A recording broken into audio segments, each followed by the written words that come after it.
आज मी तुम्हाला झटपट असं ठेचा राईस बनवून दाखवणार आहे। त्यासाठी बघा, देशी लसूण घेतलेला एक गड्डी, तो पण हलकासा भाजलेला आहे, आणि 4 मिरच्या घेतलेल्या, त्या कमी तिखटवाल्या घेतलेल्या। तिखटाप्रमाणे घ्यायच्या, जर तुम्हाला तिखट आवडत असेल तर मग थोड्याशा जास्त घेतल्या तरी चालेल, किंवा तिखटवाल्या जरी घेतल्या तर चालेल।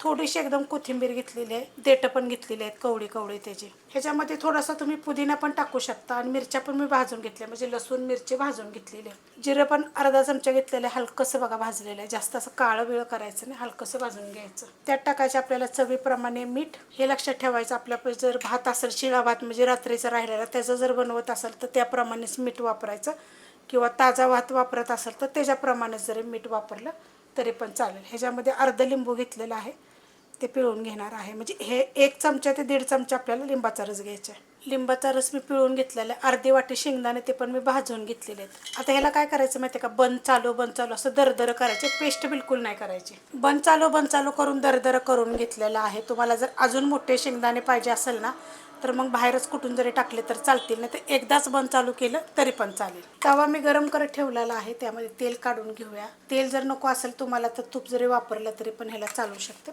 तेलानं खूप छान लागतं। तर गरम होऊन देऊया। तेल गरम झालेलं आहे, थोडीशी टाकायची मोहरी, थोडंसं टाकायचं जिरं, हिंग पावडर टाकायची, त्यात टाकायचा कढीपत्ता, त्याच्यात एक मिडियम आकाराचा कांदा। आता हे कांद्याला आपल्याला जास्त भाजायचं नाही, गॅस आहे मिडियम, 1 मिनिटभर फक्त परतून घ्यायचा। हलका कलर चेंज झाला की भाजायला, हलकासा बघा कांदा भाजलेला, जास्त असं लाल भडक वगैरे आपल्याला करायचं नाही। त्याच्यामध्ये जो आपण ठेचा केला होता ना, हा सगळा काढून घेतलेला आहे। आता ह्याच्यामध्ये काय करायचं, गॅस केलेला आहे मी बारीक, 1-2 मिनटं परतून घ्यायचं। बारीक गॅसवर बघा मी परतून घेतलेला आहे, कारण की हा लोखंडी तवा असल्यामुळे लगेच जास्त गरम होतो। तर अशा पद्धतीने खाताना जर तुम्हाला दाताखाली असं आलं पाहिजे ना, तर शेंगदाणे थोडेसे मग वेगळे मोठे मोठे कुटून टाकले तरी पण चालू शकते।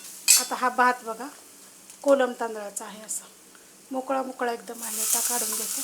भात बघा काढून घेतलेला आहे, असा आहे, परतून घेते मस्त असं बघा। 2 ते 3 मिनटं मिडियम गॅसवर मी परतून घेतलेलं आहे।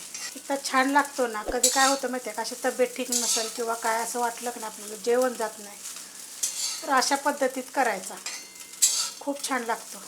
आपण परतून वगैरे तर भात करतो, शिळा भात असं कांदा वगैरे बाकीचे का साहित्य घालून, पण तुम्ही असा ठेचा करून बघा, आणि नाही तर खलबत्त्यात कुटून सुद्धा बरं का छान होतं तसा, पण त्याची चव अजून चांगली लागेल। हे तर मी मिक्सरला केले, पण खलबत्त्यात कुटून खूप छान लागेल, तसा पण करून बघा। झटपट दाखवलेला आहे। रेसिपी आवडली तर लाईक करा, सबस्क्राईब करा, कमेंट करा आणि शेअर बी करा।